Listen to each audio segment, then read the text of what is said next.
So today we're going to talk about the three gates. Three gates. And you may be wondering once again, what are these three gates you're talking about? We're talking about the, we're talking about the east, the south, and the west gate. What's up? Again, we're talking about the east, the south, and the west gate. These three gates are very important in Freemasonry. We're going to talk about those three gates right now, but there's a north gate too, but we're going to talk about those three in particular. So when I think of the three gates in Masonry, I know you may be saying, well, three gates, are you talking in regards to the wisdom, strength, and beauty? Are you talking about that? Those three are three gates. The three gates in Masonry is not necessarily what you may be thinking right now. It may not be that. It may not be the three principal officers. You know, when I think of the three gates, I'm looking at it from a whole nother point of view. Something that I think that we tend to miss in Freemasonry. Give me just a second. I'm going to share with you in just a minute here. Greetings. I hope that everything is well with you and yours. I'm going to put in my little earpiece here real quick. Yeah, that should do it. I hope that you're able to hear me. So we're talking about the three gates. And the three gates I'm referring to, check this out. The three gates I'm referring to is the heart is a gate. Okay? Talking, speaking is a gate. Okay? Talking about hearing is a gate. And there's a fourth gate that nobody talks about, and that's seeing. Those are four important gates in Masonry. You may be saying, well, how did you come up with four gates? For one thing, in order to be a true Mason, I ain't talking about no regular Masons. That's for a whole nother conversation. I'm talking about a true Mason finds that Masonry is in his heart already before he even knocks on the door, before he even asks one to be one, before he even senses the aspect of what it is to be a Mason. Is in his heart first. That is the number one gate of Freemasonry. The number one gate of Freemasonry is the heart gate. It's the heart gate. It is totally the heart gate. All right, that's number one. The second gate in Freemasonry is that for which you speak. If you knock on a door, you must be able to answer that question behind the door. That is a gate. It is said that you knock on the door and the door will open. So when somebody opens the door to you, what do you say? That is the second gate in Freemasonry. Now you may be wondering, why are you calling these gates?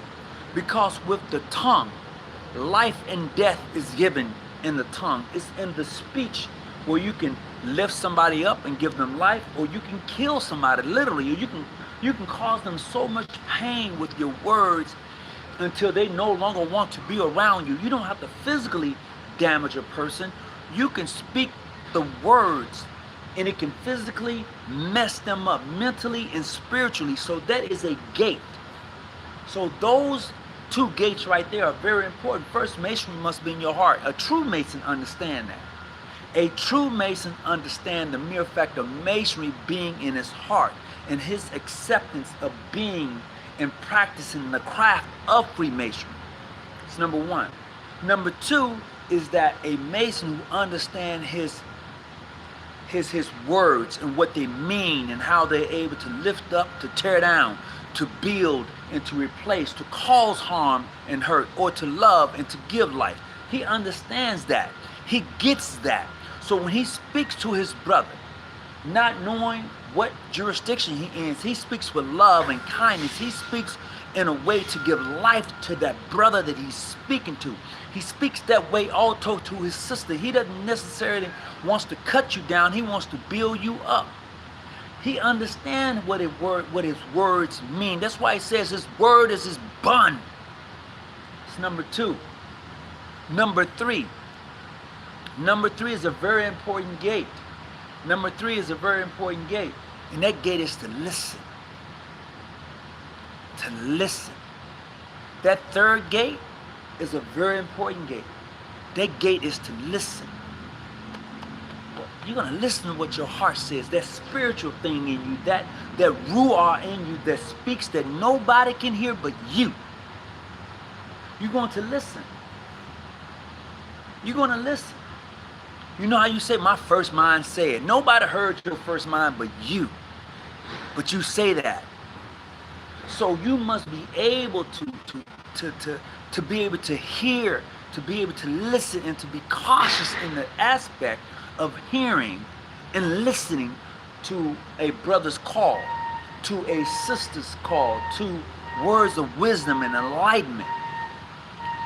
That's your third gate. Now there's a fourth gate that nobody talks about. Everybody tells you that the candidate is placed in the northeast of the lodge. And why in the northeast is that candidate placed? Why? It's very important that he's placed there. It's very important. But nobody talks about the north because there is darkness in the north. No, it's not. It's northeast. The sun pierces through just a little bit so you can see.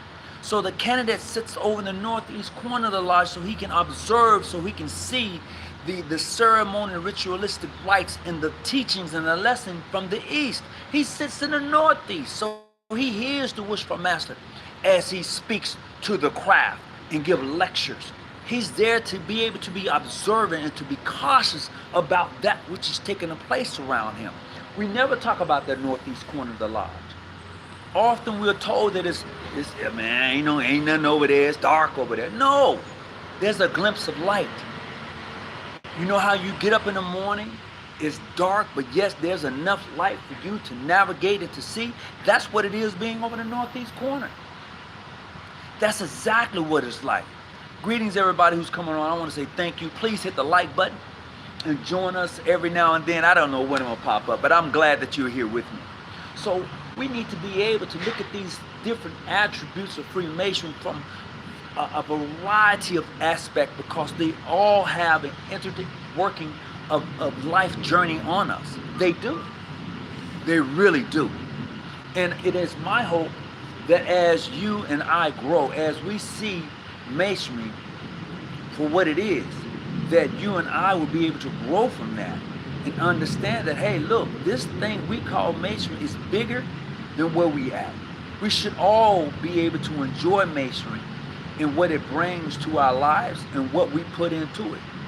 Because if you put nothing into it, nothing is going to come out of it. You'll be like a lot of people who come into the doors of Freemasonry and say, nah, man, I ain't getting nothing out of it. You put nothing into it. There are people who come in the doors of Freemasonry and they look around and they're like, nah, this ain't for me. It wasn't for you in the beginning. And the team did not do their job. They didn't do their job because if they'd have done their job, that person that they interviewed, the interviewing team, you would have never had that situation if they would have done their job. But people are good phony. There's a lot of phony people out there. They're good liars. So they make you believe that, yeah, this is in my heart. I want to really do this. And then when it's done, it's not in your heart. It is not in your heart. We must first check a person to see if they're serious about Freemasonry. Oh, man, look, it's only a few of us out here that really, really get it. It's only a few of us. A lot of us like to play around with it.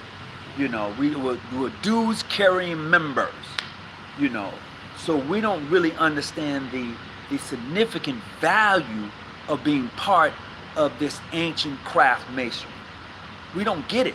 However, if we would take some of the things as I have exclaimed them to you and look at them from a variety of perspectives, particularly that of the different gates, then you can apply that to masonry in such a way that gives you a better understanding of why you went through what you went through. A lot of people will never get it.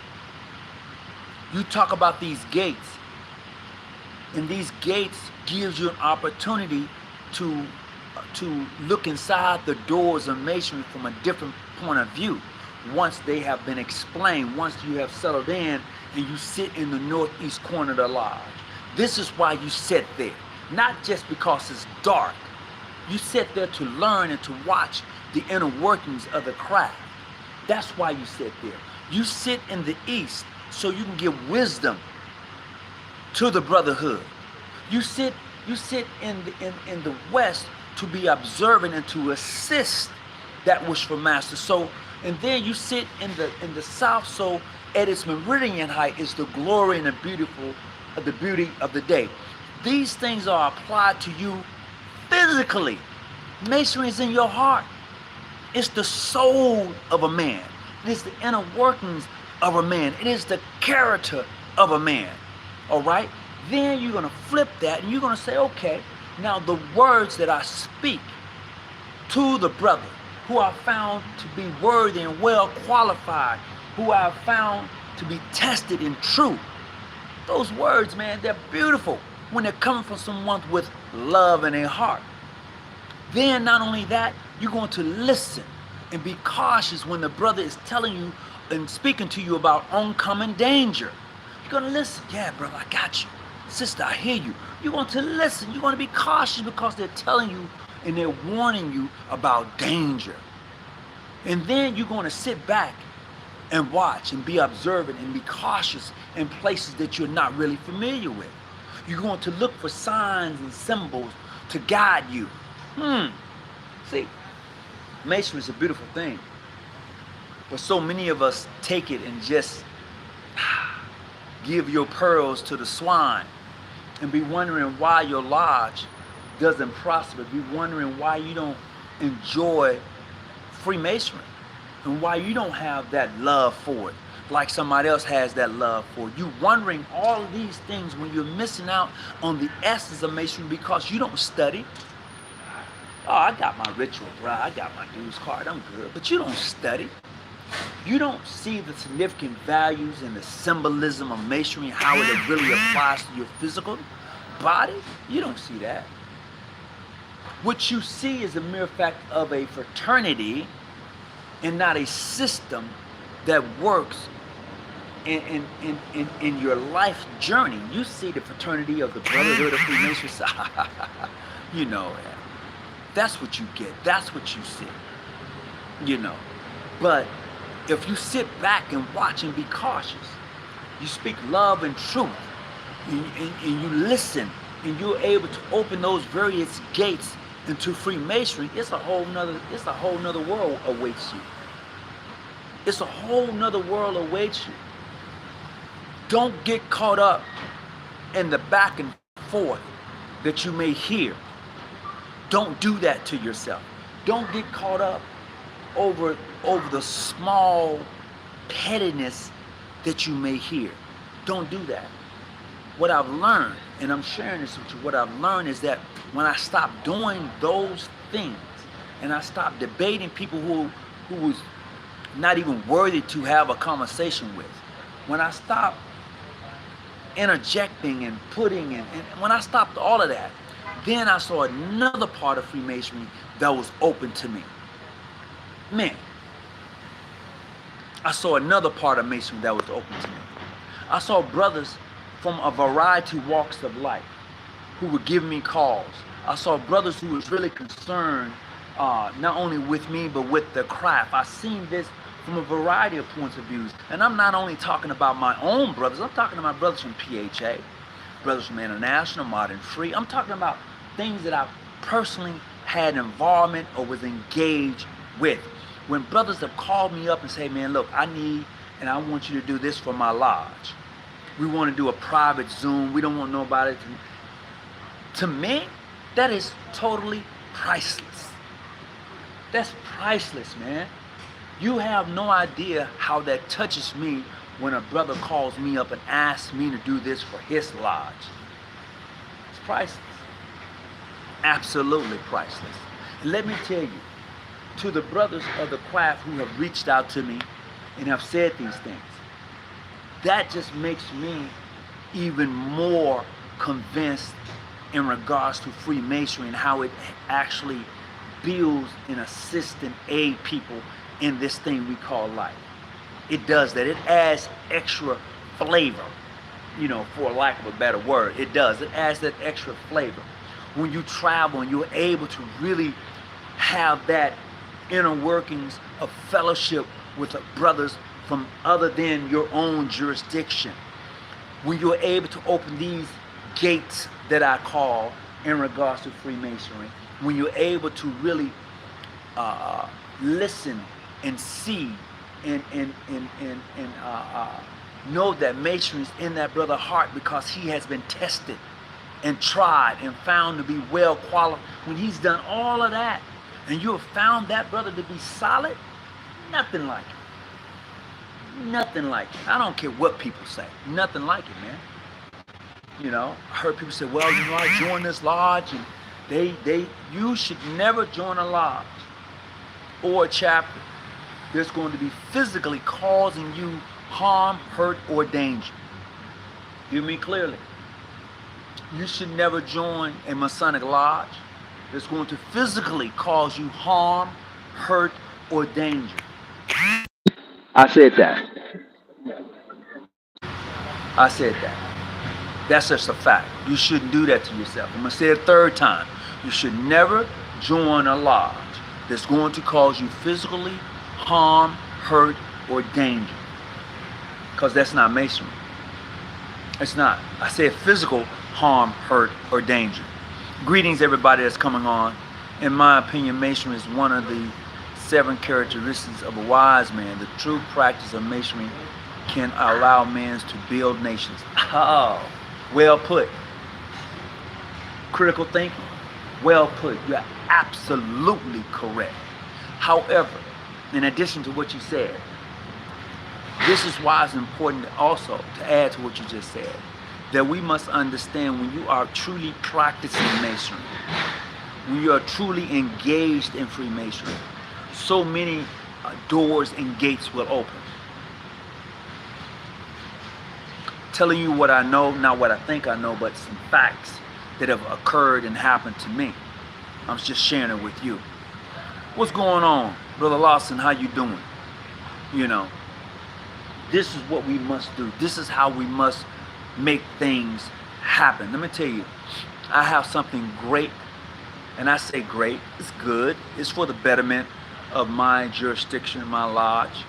And I'm gonna share this with you. In about a month from now, my lodge will be hosting the Grand Master of Canada is coming, and I'm saying that. And we're going to be hosting as he come to visit my lodge. And you may be saying, the Grand Master of Canada? Yeah, I said that. And with all due respect, you know, this is indeed a privilege for my Grand Lodge to be able to welcome him as he visit the States. As he, you know, he's going to be doing some work here, and he asked, hey, can I come by and visit, blah, blah, blah. And I was like, yeah, absolutely you can. And we have no problem with it, you know. And, you know, we're gonna welcome him in and treat him right. And we have a special meeting that we will be doing for him. Nunez, what's going on? Fraternal greetings to you also. Grand Master says, the Grand Master, which Grand Lodge in Canada?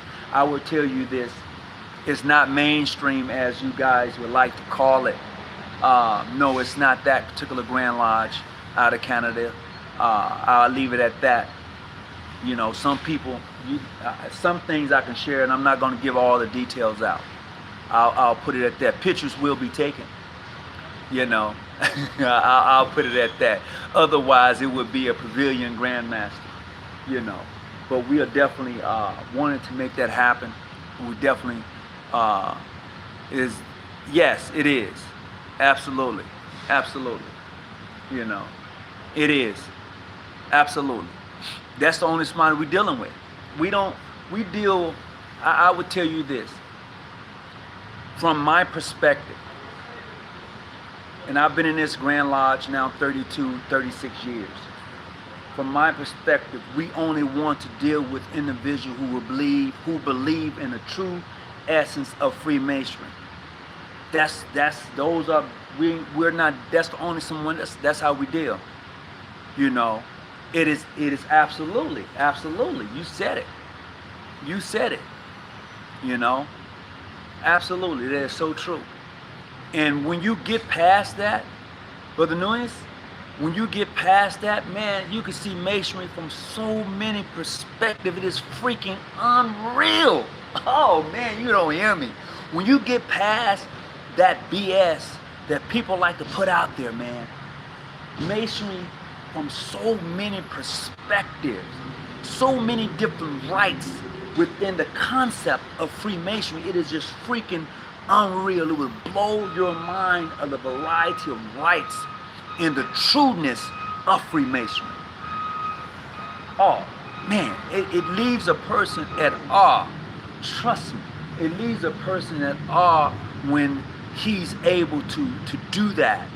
When he's able to move that and look at the totality of Freemasonry. Not the smallness, but the wholeness of masonry. Man, you're gonna be like, oh my goodness.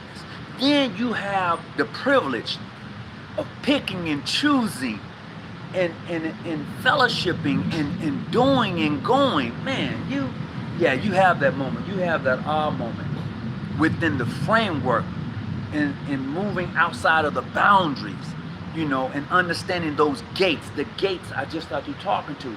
If masonry is in your heart so far that you profess it to be, then that's the true essence. If you're willing to listen to a brother as he gives you wholesome advice, I mean advice that's going to help you to transcend, to be that better man. If you're willing to just to be a little bit cautious, you know, and remain just a little bit silent, and then you'll be able to speak truth to life, to bring that into being, to really bring it all in, man. And wow, I mean, as I have grown in masonry, this is something I'm finding out.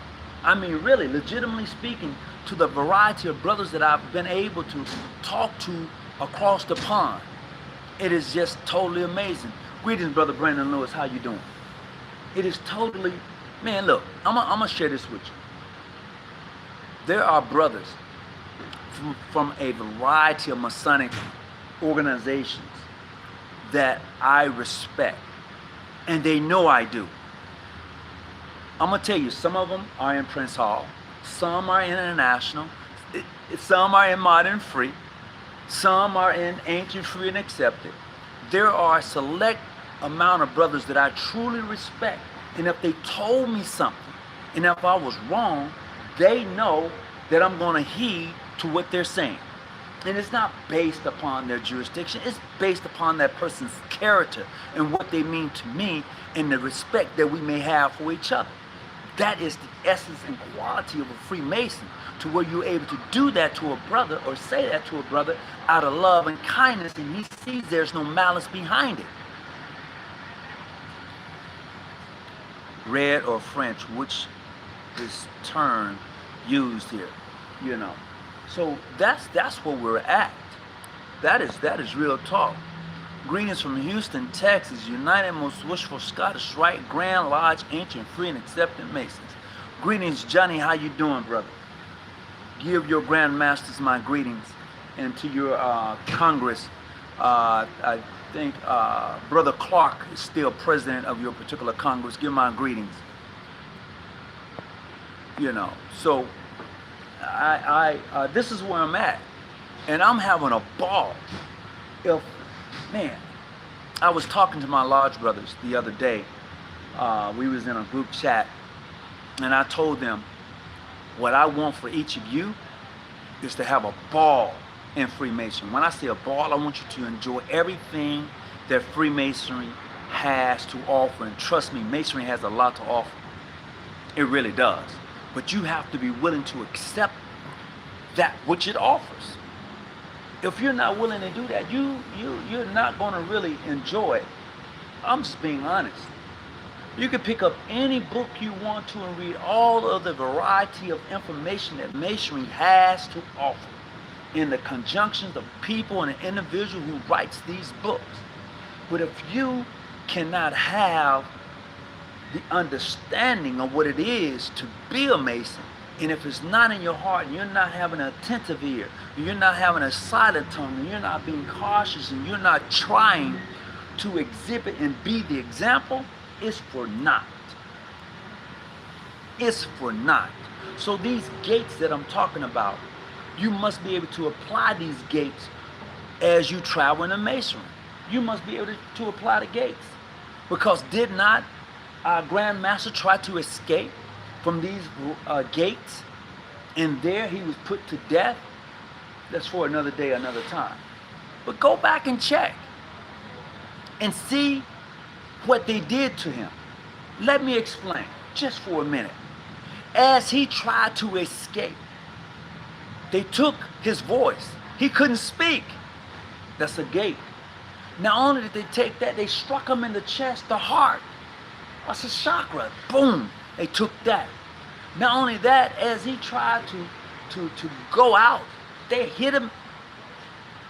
I'm just saying, these are the example of gates that even our Grand Master tried to escape and go through, but because he could not get through them, because he was met with the enemy of Freemasonry, he lost his life.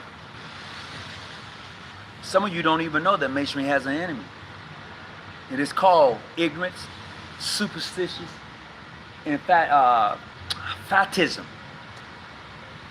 They are the enemies of Freemasonry. Truly, they are the enemy of Freemasonry. Truly.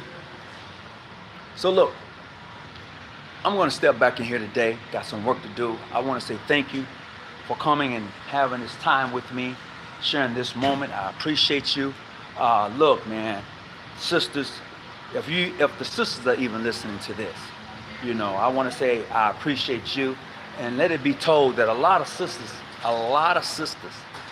of these grand chapters are actually giving life to Freemasonry.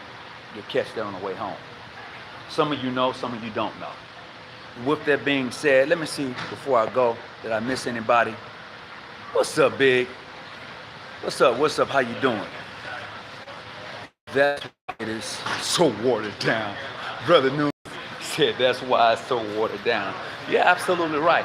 It is watered down.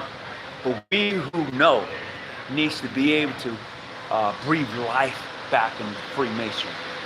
Those of us who know, we need to be able to do that. Breathe some life back into it. And there we'll be able to resuscitate Freemasonry in such a way that the brothers will be able to enjoy it. Hey, how you doing? Give me some of that. Don't leave me hanging. Boom. There you go. All right, all right. Yeah, that's what we're going to be able to do. How you doing? So, look, as I depart once again, I love you guys. Appreciate you. Thank you for your support. Peace and be well on your journey. I'm out. Hello.